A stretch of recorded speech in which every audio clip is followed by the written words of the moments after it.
C'est un sujet intéressant. Ça marche bien, là. Et il avait un plan. C'est pas grave, c'est pas dangereux. Quel est le plan? Tout n'est pas parfait. Je sais pertinemment qu'il n'y en a pas de plan. Jean-Charles Lajoie. J'ai regardé des sports, moi, en fin de semaine. Ah ouais, donc, tu m'impressionnes. J'ai regardé le match du Canadien. Je suis content. Puis c'était beau. Puis le football aussi. J'ai regardé du football. Ouais. Le Canadien... Là, j'ai du stock, là, sans bon sens. Je vais essayer de synthétiser ça parce que mon derrière est déjà parti, il faut que je le rattrape. Si la tendance se maintient, le prochain gouvernement fédéral sera un gouvernement conservateur minoritaire et le Bloc va mordre la poussière pour être l'opposition officielle. Il y a remonté des libéraux. Puis là, les sondeurs commencent à le dire. Ça sent ça dans le marché, une affaire terrible, à condition que Mark Carney parle mieux le français puis il continue sa montée. Là. Mais Carney va réussir peut-être là où Ignatieff a échoué lamentablement. Vous l'aurez su ici. Comme ça fait combien d'années je te dis qu'on va se faire fourrer avec l'eau? On va se faire prendre d'assaut pour l'eau? Ça fait longtemps, là. On était à un point de moins de fréquence. Toujours un point de moins, d'ailleurs. Là, 98 au lieu de 99,5. Oui, mais nous, on est plus près de la plus perfection. Près de 100, c'est ça. C'est ça. Toujours un point de plus, c'est ça le slogan. Toujours. Ça, je vous le donne à qui veut bien l'entendre. Le slogan, c'est toujours un point de plus. Oui. Voilà. Mais bref, ça fait longtemps, là, mais c'est ça. Mais je connais rien là-dedans. Le Canadien. Très mauvais moment pour perdre 2 matchs de suite parce que demain, ce sont les omnipuissants Jets de Winnipeg, fatigants, durs à jouer contre. Ah oui. Et jeudi, le très fort Wild du Minnesota avec le dernier tour de piste en carrière de Marc-André Fleury, le survenant de Sorel Tracy, qui, c'est pas confirmé encore, mais obtiendra vraisemblablement le départ à son dernier match en carrière ici à Montréal devant famille et amis. Alors, c'est une grosse commande pour le Canadien avant de partir à la conquête de l'Ouest. L'Ouest américain, là. Tu sais, la Californie, ben ouais, donc, ça, c'est à compter de dimanche, mais on y reviendra. Là, ça va être peut-être plus prenable à condition de bien se préparer. C'est rare que le Canadien performe dans ses fameux voyages dans l'Ouest. Mais, autre temps, autre mœurs, tout est possible. Concentrons-nous sur les Jets demain, ce sera pas de la tarte. Avant d'arriver à la Never Fail League, c'est pas vrai. Puis je suis tanné, mon gars, là. Je suis écœuré raide de la NFL. Je vais te dire pourquoi ce sera pas long. Les Kings, Benoît, là, tu sais comment j'ai défendu bec et ongle cette subvention de 7 millions, qui en réalité était une subvention de 5 millions. Ouais.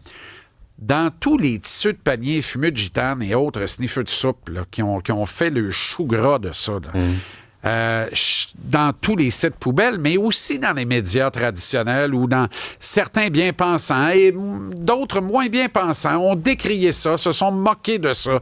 On rit de ça. On décrié ça à haut cri en disant c'était écœurant, ça n'a pas de bon sens. On voulait pas payer ça. On voulait pas payer ça, mais on voulait tellement pas payer ça que tout ce qu'on aurait pu payer avec aurait réglé la famine dans le monde à un moment donné. Oui. C'était devenu aussi gros que ça.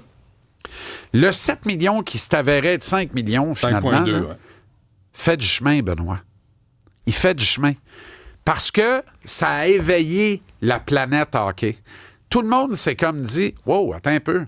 Il y a un building, il est aux normes, il est accueillant, puis quand on fait un événement, le monde y va. » Michael Andlauer a pris le téléphone après la visite des Kings.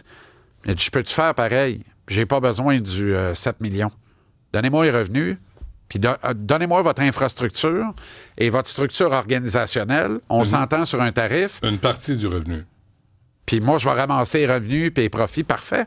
Parfait. Gestev est apte à organiser ça. On l'a démontré à moultes occasions. Ils l'ont démontré à plusieurs reprises. Puis ils s'en viennent pour $0. Alors, et ils refont la même affaire. Ils vont être là 5 jours, ils vont aller dans les hôpitaux, ils vont jouer au hockey-ball avec des pun-pun dehors quand c'est pas au basketball, ils vont faire des entraînements publics, ils vont faire des points de presse et ils vont jouer 2 matchs pré-saison, les 2 derniers avant que la saison régulière ne commence, le tout dernier contre le Canadien de Montréal qui sera le visiteur à Québec, comme dans le bon vieux temps. Okay. Thomas Chabot, donc, le on beauceron. amortit le 5,2, là. On l'amortit. Non, ce serait un raccourci intellectuel. Je refuse de faire ça. On a plus de rigueur que ça, toi puis moi. Non, ça a moi. coûté 5,2. Oui. Sauf que la LPHF, la Ligue professionnelle de hockey féminin, a fait on va aller jouer une game là à Québec. C'est intéressant, le marché de Québec. Ça fut chose faite. Il y avait 18 500, c'était plein. Donc, on amortit le 5,2. On ne l'amortit pas, on ne fait pas ce raccourci-là. Ben oui. Mais la LPHF a un projet d'expansion de 2 franchises. Qui est deuxième dans la liste de priorités de la Ligue de sources sûres? Oui. Québec.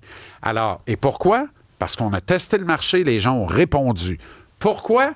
Parce que l'amphithéâtre est là, puis ça va devenir extraordinaire. Pourquoi?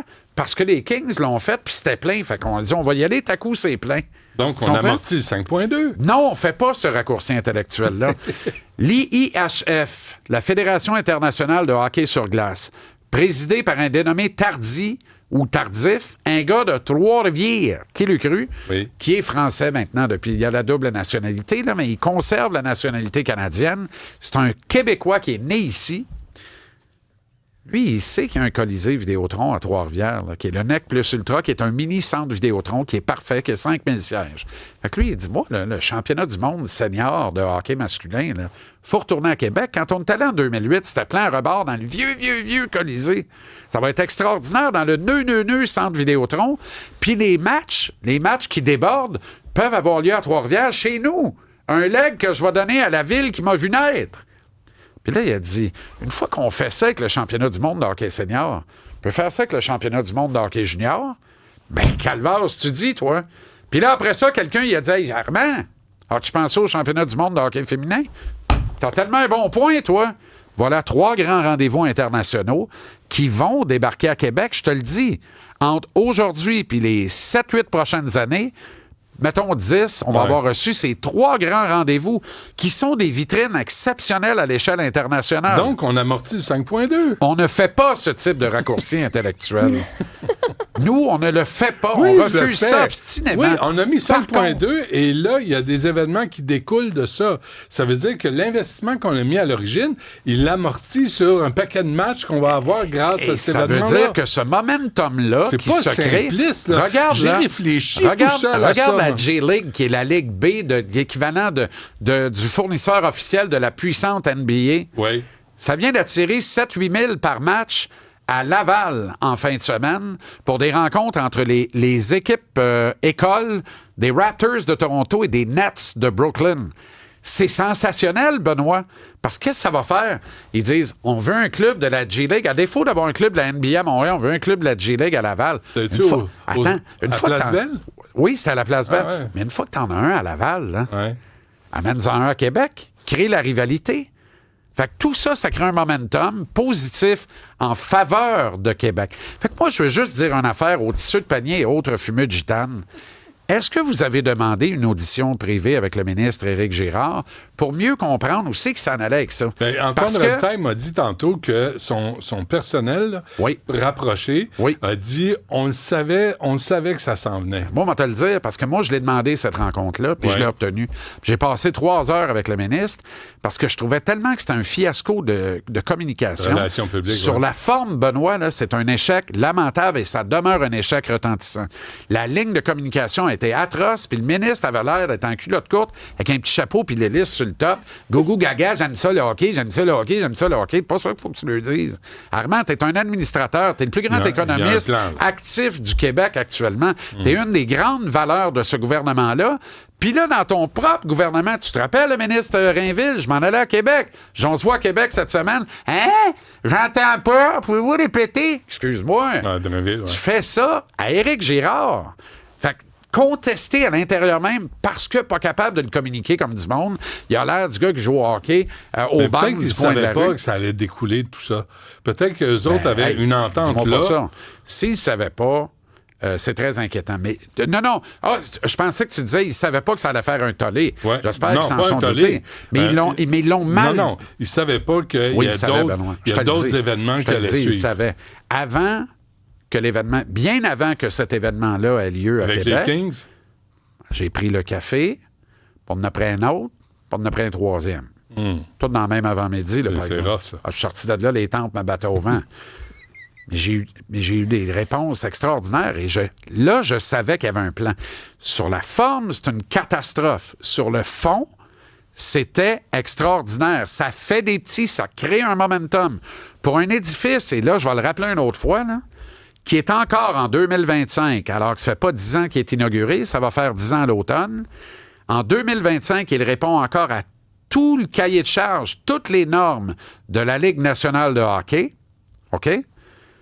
Un building NEC plus ultra qui est d'une beauté colossale. L'extérieur, quand tu le regardes de loin, moins. Quand tu rentres dedans, le hall d'entrée puis l'amphithéâtre, c'est magnifique. Faudrait que j'y aille, hein? Ah, faut que tu viennes là. T'attends pas. C'est magnifique. Et c'est la plus grande réussite. Je me rappelle même plus c'était qui le gouvernement. Je veux pas faire de politique.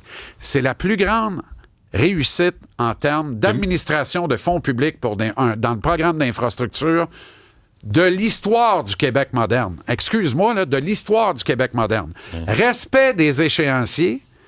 Ils sont arrivés 12 millions en bas du coût allégué. Quand est-ce que t'arrives 12 millions en bas de la facture? Ça devait coûter 3,82. Ça a coûté 3,70. Ça a été livré 2 jours avant que la date que ça devait être livré. Ça arrive quand c'est PKP qui tient la calculatrice. Ça arrive aussi. Ben oui, mais c'est drôle, hein? Je pense qu'il s'entend très bien avec M. Labaume. Puis M. Labaume, de ce que je me rappelle, là, c'est lui qui a tenu ça serré. Fait que qu'on l'aime ou qu'on ne l'aime pas, là, il a livré dans les temps. Le building a coûté moins cher. Quand est-ce que tu vois ça?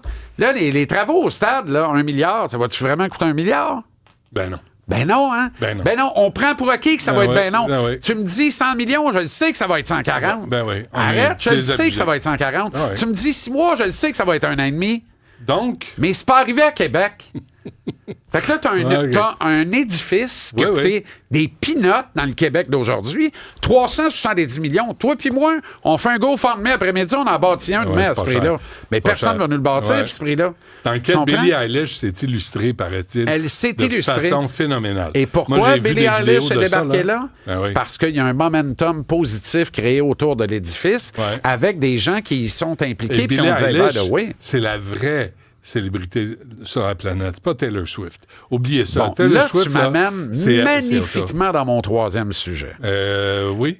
Les Bills de Buffalo. Regarde, c'est belle capote, là. Faut que je m'en aille? C'est une excellente idée. Vas-y. Je suis vraiment occupé. Mais vas-y avec les Bills. Parce que le pire des scénarios est arrivé pour moi. Mais le meilleur des scénarios est arrivé pour la NFL. C'est-à-dire? Les Eagles de Philadelphie, mais surtout les Chiefs de Kansas City. De gros marchés. Puis là, les gens disent, non, c'est pas un gros marché, Kansas City. Mais... Philadelphie, c'est un bon marché. Kansas City, c'est un micro-marché, mais c'est un gros marché, grâce à qui? Taylor Swift. Qu'est-ce que c'est la Never Fail League? C'est la ligue de sport professionnel qui domine le marché du sport professionnel nord-américain et qui est sur la ligne de feu. C'est une des 2 ligues les plus puissantes, et vraiment puissantes, et importantes à l'échelle planétaire. Qu'est-ce que ça fait, ça? Ça, mon gars, là, ça te rentre par où je pense, puis ça te gèle la colonne de bord en bord, comme quand il fait bien humide. Tu comprends? Puis là, tu te dis, OK, qu'est-ce qu'on va faire avec ça? Faut maintenir le mur des revenus en place, voire augmenter la palette de revenus. Puis là, je vous entends, là. Là, ils vont dire, regarde-moi le conspi. Non. Je suis pas conspi pour 5 cents d'écart. C'est documenté d'ailleurs.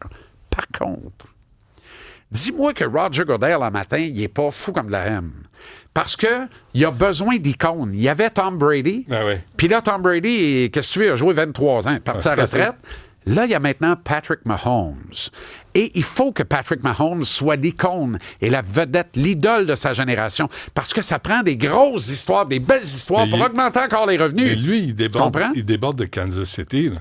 Il déborde de Kansas City. Travis Kelce, son receveur rapproché, déborde de Kansas City. Pourquoi?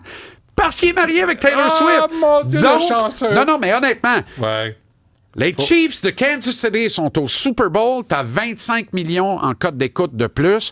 Toutes des Swifties de la nouvelle génération, du jeune public qui regarde ça parce qu'ils vont avoir 3 fois dans le press box. Si c'eût été les Bills de Buffalo, t'aurais eu Steph Curry en bédane dans son salon. You hate break my heart. Break my heart. Mais respect à la Bills Mafia. Je dis pas que c'est arrangé. C'est pas arrangé. Mais le fameux 4e essai, une verge, là. Tout le monde l'a vu qui a passé à la ligne. Ils sont allés à la reprise puis ils n'ont pas donné. OK? Ça, c'est le 4e. Regarde Non, mais garde bien, là. est derrière le joueur. Oui, puis celui qui spot, là, il est en avant de la ligne. Garde-les, il le voit, là. Il le voit, garde-les, il s'en vient d'en haut. Regarde, il est où, là? Il est l'autre bord du drapeau. Puis là, il voit son chum qui est en avant du drapeau, puis il dit, va me tasser, ça doit être lui qui a raison. Mais son talent à la reprise, ils l'ont pas donné. Mais ça, c'est le 4e. Avant ça, il y a eu le 3e jeu. Peux-tu me mettre le 3e jeu? Non, on s'en va. Hein? Non, le 3e jeu avant, là, c'est une petite passe dans le flanc, puis le joueur contourne, puis il plonge. Okay. Il plonge au bord de la ligne, lui, tout. Et on remet le ballon en situation de 4e et 1. Fait que ça n'a pas été tout croche une fois, ça a été tout croche 2 fois. À quel moment? À un moment où c'est Bills 21, 22 et Chiefs 21. Et si les Bills gagnent ce premier essai, ils grugent l'horloge d'un autre 2-3 minutes et finissent par aller marquer. Est-ce que les Chiefs gagnent le match? T'es dans l'hypothétique. T'es dans l'hypothétique. Arrête, je suis dans le concret. C'est un vol, ces deux cas-là. Ce n'est plus du journaliste, c'est de l'hypothèse. Je fais pas de journalisme, moi. Je suis un saltimbanque, un amuseur public. Mes respects, Éric Girard, il a eu de la vision. Parfait, et c'est le temps de le dire. À Manquez pas demain. ça ce soir au Centre Paul Sauvé. Parfait.